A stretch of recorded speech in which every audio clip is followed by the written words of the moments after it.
Halo semuanya, selamat datang di Malioboro Podcast bersama saya Muhammad Iksan dan rekan saya Puan Jati Megawati. Hai, saya PJ. Dan kami berdua dari Pulang Asia. Pada kesempatan kali ini, dalam rangka untuk menyambut awal tahun dan juga merayakan ulang tahun atau hari kelahirannya Pulang, kami kemudian berinisiatif untuk mengadakan bincang-bincang kecil ini sekaligus juga untuk menghidupkan kembali podcast kami yang telah lama mati suri gitu ya, yaitu si Malioboro Podcast ini yang kini sudah berada di bawah Pulang.Asia. Mungkin teman-teman semua yang lihat video ini juga udah ngelihat beberapa kontennya Pulang. Dan mungkin sebagian dari teman-teman bertanya-tanya, ini kenapa sih kok Pulang tuh seringnya ngebahas tentang rumah atau perumahan gitu kan? Sesuatu yang deket-deket mulu sama rumah gitu. Kenapa nggak yang lain-lainnya sih? Kenapa nggak tentang gedung atau apa gitu? Tapi kenapa semuanya harus berputar di sekitar rumah? Nah, di sini kami akan mencoba untuk kemudian menceritakan kepada teman-teman apa sih sebenarnya latar belakang kenapa Pulang kok pembahasannya tentang rumah dan rumah dan rumah.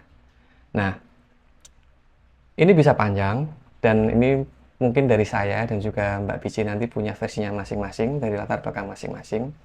Tapi bagi saya, Pulang ini tuh adalah dia tidak hanya sekedar sebuah entitas gitu ya, tapi dia adalah sebuah semangat, sebuah harapan, sebuah asa gitu yang saya pupuk dan juga Mbak PJ pupuk pasti dan kemudian nanti akhirnya bertemu uh, dari sekian lama. Jadi dulu saya tuh ketika kuliah arsitektur di semester 4 saya sempat mempunyai semacam krisis gitu ya, bahwa kayaknya ini arsitektur ini nggak bisa buat apa-apa deh gitu. Dalam artian kok kayaknya cenderung dampak-dampak yang dihasilkan oleh dia tuh negatif mulu gitu. Sehingga hingga hingga saya tugas akhir rasanya kayak kayaknya ini nggak bisa buat nolong apapun deh gitu. Tapi lucunya adalah ketika saya akhirnya tugas akhir, saya di situ membahas tentang perumahan di pinggir sungai di daerah Yogyakarta. Dan di situ kemudian saya dibimbing oleh dosen saya, dan di situ pula lah kemudian apa yang saya pikirkan tadi dibalik gitu ya. Dibalik dengan akhirnya saya menyadari bahwa oh ternyata arsitektur itu bisa loh digunakan untuk menolong sesuatu gitu. Dalam konteks saya saat itu bisa buat menolong atau setidak-tidaknya ya bisa urun gagasan gitu dalam gimana sih cara menata permukiman di pinggir-pinggir sungai. Dan juga selain itu, setelah kesadaran itu mulai muncul, kesadaran tentang kenapa ya kok kemudian saya harus membahas tentang perumahan atau rumah-rumah di pinggir sungai gitu, ngapain. Tapi ternyata setelah saya belajar, ngobrol-ngobrol, dan lain sebagainya, akhirnya saya menyadari bahwa, oh iya ya, ternyata dalam sebuah rumah tuh ada yang namanya keluarga. Dan ternyata keluarga itu adalah entitas paling kecil dari sebuah negara. Ketika kita ingin mengubah sebuah negara jadi sesuatu yang lebih baik, maka langkah pertamanya adalah mengubah dari sesuatu yang paling kecilnya dulu, yaitu adalah dari keluarga. Nah, keluarga itu diwadahi oleh sebuah rumah atau sebuah lingkungan rumah. Nah, kebetulan karena ekspertis saya berada di arsitektur, saya rasa kayaknya aku bisa deh untuk kemudian aku berada di situ dan berbuat sesuatu. Nah, dari semangat-semangat itulah kemudian nanti mungkin Mbak Pici akan menjelaskan gimana perjalanannya, tapi intinya adalah bahwa ada perjalanan yang cukup panjang sebenarnya dari sebelum saya lulus hingga kemudian lulus, bekerja, berkembang, dan kemudian menemukan kesadaran-kesadaran baru yang akhirnya terciptalah Pulang ini gitu ya, bahwa ternyata saya pengen nih dengan keahlian saya di mana saya belajar tentang arsitektur, saya pengen loh untuk berkontribusi untuk negara ini dengan cara saya ingin memberikan sedikit paling enggak langkah kecil perubahan dari mulai institusi terkecil sebuah negara, yaitu keluarga yang diwadahi oleh sesuatu yang namanya rumah. Kalau dari saya pribadi, Pulang itu adalah buah pikir, asa, upaya juga gitu, dan nilai-nilai. Bahkan saya bisa bilang Pulang itu adalah alat. Alat untuk kami bersikap, alat untuk kami positioning diri, dan khususnya dalam isu atau diskursus tentang rumah dan perumahan di Indonesia. Dan itu juga sama seperti yang kami tuliskan dalam website Pulang, dan kami juga jalani selama ini, bahwa Pulang ini lebih dari sekedar sosiopreneurship, tapi bagaimana Pulang di sini itu mengambil posisi yang jelas untuk andil dalam pengetahuan hingga solusi teknis atas ruang terkecil. Sama seperti yang Ihsan bilang tadi, ruang terkecil dari sebuah negara, yakni keluarga dan rumah. Tapi balik lagi ya, maksudnya kalau dari background atau latar belakangnya, kenapa sih rumah gitu kan? Sebenarnya rumah ini menarik. Kalau teman-teman perhatikan, sebenarnya isu rumah itu atau isu perumahan itu baru agak hits atau naik beberapa tahun belakang ya, gara-gara ada komentar dari Ibu Menteri kalau misalnya anak muda bakal susah nih punya rumah kayak gitu. Udah tinggal saja sama mertua gitu. Nah, hal-hal kayak gitu langsung jadi highlight ya, langsung jadi clickbait gitu, langsung jadi clickbait, dan akhirnya akhir-akhir ini kita lihat sudah mulai banyak tuh yang membicarakan tentang isu perumahan. Namun memang sebenarnya isu perumahan tuh sudah pelik sejak zaman dulu gitu, mesti karena kalau kita balik lagi mungkin ke undang-undang ya. Kalau saya bakal narik ke undang-undang pasal 28H ayat 1, itu tentang hak untuk bertempat tinggal dan mendapatkan lingkungan hidup yang baik dan sehat. Itu adalah hak kita sebagai warga negara kayak gitu. Jadi ketika ngebahas soal perumahan itu memang isu yang cukup kompleks, dan mungkin nggak bisa cuma diatasi oleh pemerintah aja ataupun oleh suatu lembaga aja ataupun masyarakat aja, tapi karena ya, ini harus berkesinambungan ya dalam sebuah rancangan, atau kalau dibilang sama Prof. Sabarudin itu sebagai ekosistem perumahan itu sendiri gitu. Nah, dan ini masalahnya adalah ekosistem perumahan di Indonesia itu masih belum firm, sehingga masih banyak nih kasus-kasus tentang perumahan yang kalau bisa saya bilang sih mirip ya sama isu-isu yang ada di Indonesia saat ini. Apa yang sakit, apa yang diobatin kayak gitu. Nah, cuman kalau di isu perumahan ini nggak jauh beda gitu. Cuman memang baru-baru akhir ini aja ke-up gitu ya.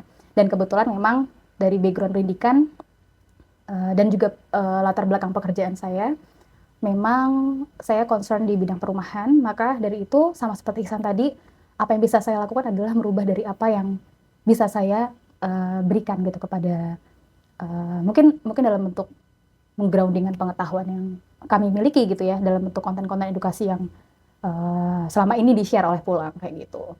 Nah, lalu ada juga sebenarnya hal menarik tentang rumah, ya ini dalam salah satu tulisan oleh Sarah Pink gitu ya, di intronya disebutkan bahwa rumah itu tempat di mana seseorang itu diciptakan dan disudahi gitu. Jadi maksudnya bahkan isu-isu besar yang ada kita hadapi sekarang kayak gender equality, terus juga tentang ras, etnik dan lain-lain, itu sebenarnya dibentuk di dalam rumah. Nah, sebenarnya menarik ya bahwa rumah itu sebuah kelompok terkecil dalam sebuah negara yang menciptakan hal-hal besar di luar rumah gitu. Jadi itu membentuk manusia yang ada di tengah masyarakat saat ini. Itu sih mungkin dua poin itu ya, dari undang-undang dan juga dari urgensi tentang rumah itu sendiri ya, makna tentang rumah itu sendiri yang membuat kami akhirnya membentuk Pulangnya seperti sekarang ini. Nah, terima kasih banyak Mbak PJ udah kemudian mengejawantahkan Pulang itu seperti apa, dan menyambung dari apa yang diobrolkan oleh Mbak PJ tadi mengenai seputar pengetahuan-pengetahuan apa sih yang kemudian pengen digroundingkan sama Pulang gitu. Nah, selama setahunan ini Pulang udah membuat banyak konten yang isinya tentang hal-hal yang tadi disinggung oleh Mbak PJ. Tapi mungkin biar teman-teman di sini juga bisa tahu, mungkin kita akan meng-highlight kali ya beberapa konten yang sekiranya perlu untuk kemudian teman-teman tahu bersama. Oke, nah menarik nih San. Mungkin kalau misalnya dari aku sendiri ya, kita mungkin bisa berangkat dari konten yang paling pertama nih, yang Pulang update gitu ya. Waktu itu tentang gimana sih awal mula manusia merumah gitu kan. Ini sebenarnya kita mau ngasih gambaran nih, bagaimana sih perubahan permaknaan dan fungsi rumah dari masa ke masa ya, dari era prasejarah lah kayak gitu ya, dari zaman manusia apa dulu, Paleolitikum kayak gitu atau Megalitikum kayak gitu. Bagaimana manusia dulu sifatnya kan masih nomaden ya, masih berpindah-pindah, maka rumah itu masih berbentuk, masih suatu hal yang memang tidak tetap gitu ya, tidak tetap. Baru pada akhirnya mereka mengenal sistem pertanian, kemudian juga beternak, akhirnya baru mulai membuat rumah, dan akhirnya rumah berkembang nih gitu kan, sampai sekarang akhirnya jadi bagaimana manusia itu cara mengaktualisasi dirinya dalam bentuk rumahnya kayak gitu, untuk menunjukkan citranya, image dan lain-lain. Terus sempet tuh ada tren juga rumah Indosiar gitu ya, rumah Indosiar jadi goals gitu, jadi goals ya masyarakat Indonesia gitu kan. Pada akhirnya muter lagi nih, balik lagi ke arah compact house kayak gitu kan. Nah, tapi kita mungkin gini arahnya, lepas dari tren yang berputar gitu kan, atau berkembang lah kayak gitu ya. Mungkin pada akhirnya kita perlu berhenti dulu dari berbagai tren di sosial media ataupun dari ngeliat-ngeliat ke tetangga kayak gitu kan, yang ih cocok ya kayak gitu kan.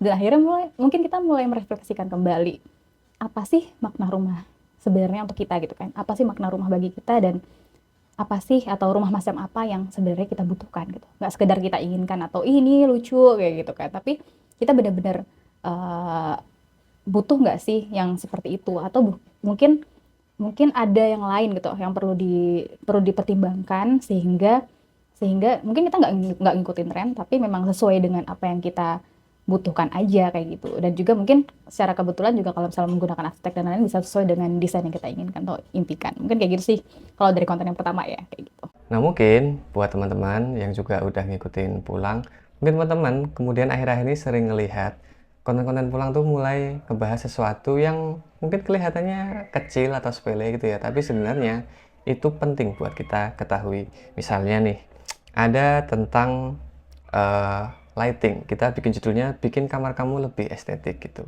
Di sini kita ngejelasin tentang gimana sih caranya kita bisa punya ruangan gitu ya dengan kualitas estetika yang lebih baik dengan misalnya menata lightingnya. Kita di situ bisa menata ambient lightingnya, kemudian accent lightingnya, dan juga ada task lightingnya harus seperti apa. Nah itu kemudian sama Pulang dijelaskan. Selain itu ada juga misalnya tentang tanaman-tanaman apa ya yang sekiranya bisa kita taruh di rumah gitu biar asri, biar adem. Ada calathea, ada maranta. Di situ kita ngasih beberapa contoh gitu ya. Ada bambu palm, kemudian ada geranium dan lain sebagainya.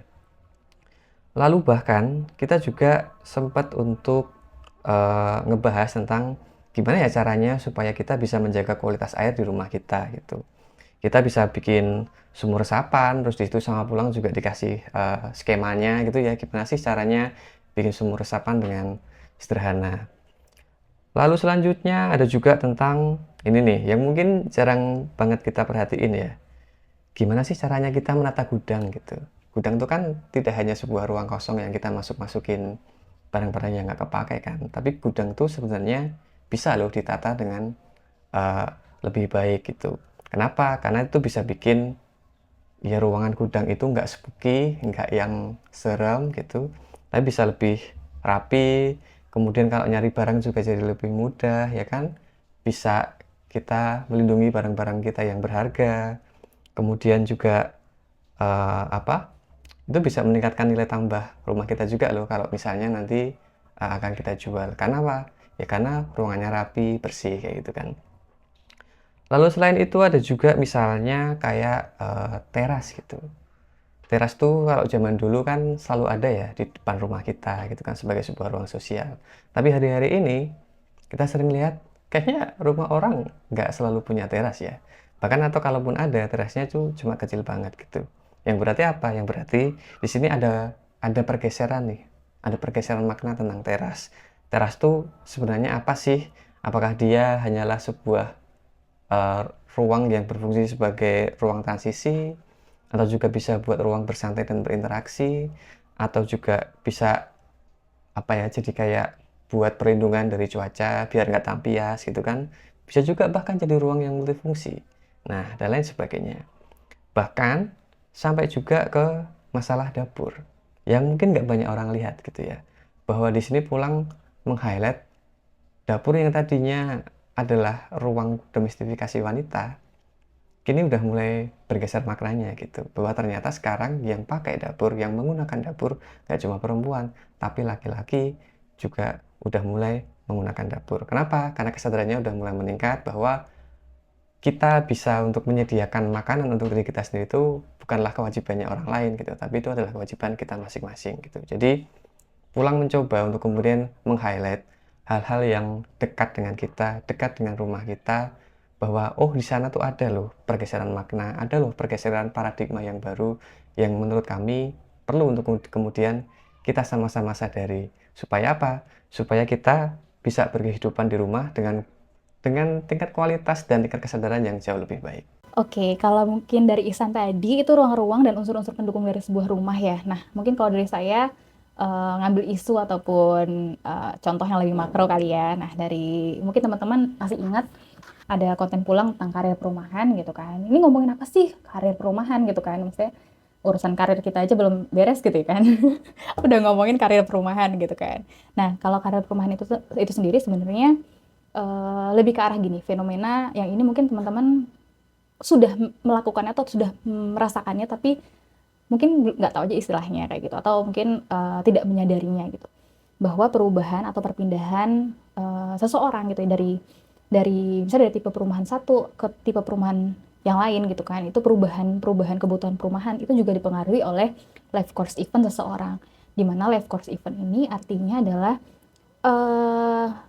titik balik lah ya, sejenis titik balik yang merubah pola dan status dan banyak hal hingga kebutuhan tentang perubahan itu sendiri. Contoh, ketika seorang anak remaja SMA akhirnya memutuskan untuk kuliah di luar kota kayak gitu. Akhirnya dia dari rumah orang tuanya atau parental nest akhirnya pindah ke kosan kayak gitu, dia tinggal sendiri atau ngontrak bareng teman-temannya. Nah, kemudian ada juga anak yang menikah, itu juga keluar dari parental nest terus juga buat rumah sendiri atau pindah sesuai dengan tempat kerjanya. Nah, itu termasuk life course event. Begitu juga dengan kematian. Ketika ada kematian, biasanya misalnya orang tua ditinggal sendiri di rumah, akhirnya dibawa tuh sama anaknya. Nah, kurang lebih seperti itu yang disebut dengan life course event. Nah, beriringan dengan itu juga ada istilahnya jenjang karir gitu kan. Kita juga ngalamin misalnya naik pangkat dan lain-lain. Yang awalnya mungkin masih tinggal di kosan atau kontrakan berdua sama istri dan anak gitu. Nanti begitu karirnya naik, akhirnya memutuskan tinggal di apartemen, atau mungkin mulai nih KPR, bisa KPR gitu kan, nanti naik jabatan lagi, oh rumah ditingkat kayak gitu, jadi tingkat 3 sampai bikin penthouse kayak gitu kan. Pokoknya pokoknya di sini ada yang namanya perubahan ini atau karya perumahan ini diiringi dengan mungkin peningkatan ekonomi juga dan juga life course event tadi. Jadi sebenarnya kita ini mungkin ngerempet juga ya soal balik lagi ke rumah sebagai hak asasi, rumah sebagai hak asasi warga negara kayak gitu kan.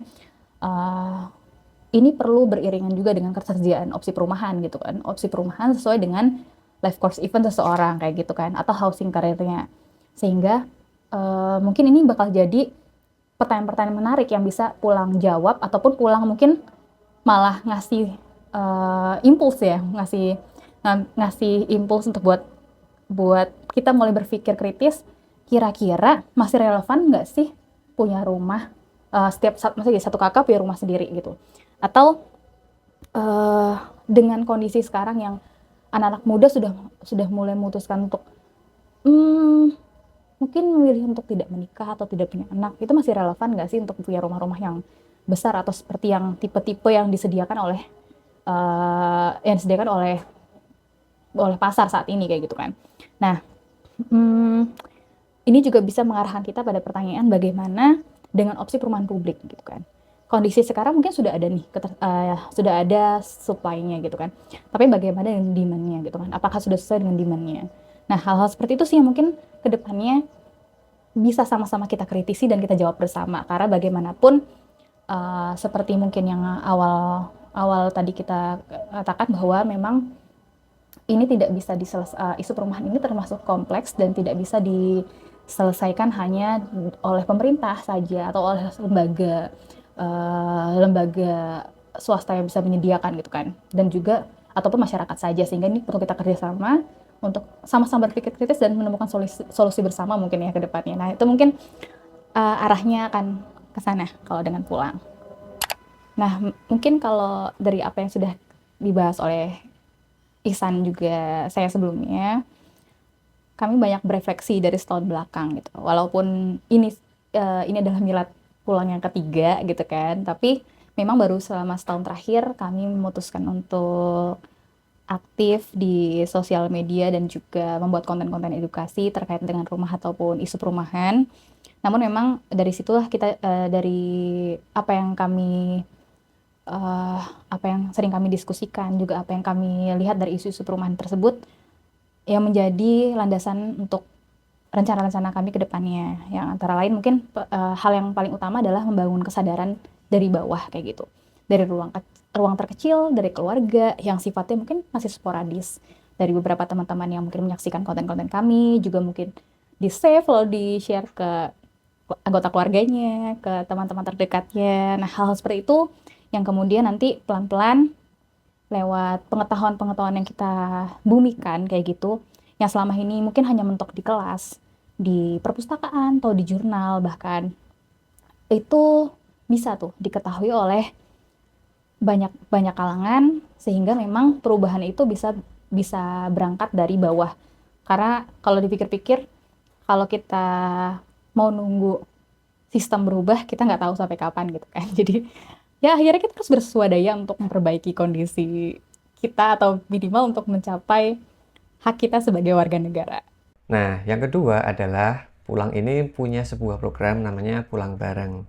Nah, program ini udah pernah berjalan tahun lalu satu kali, yaitu saat kita bekerja sama dengan Dompet Duafa di bulan Ramadan. Saat itu Dompet Duafa punya program di bulan Ramadan, lalu kita in charge di sana, kita ngebantuin. Saat itu adalah yang kita bantuin tuh warung ayam geprek di Banten.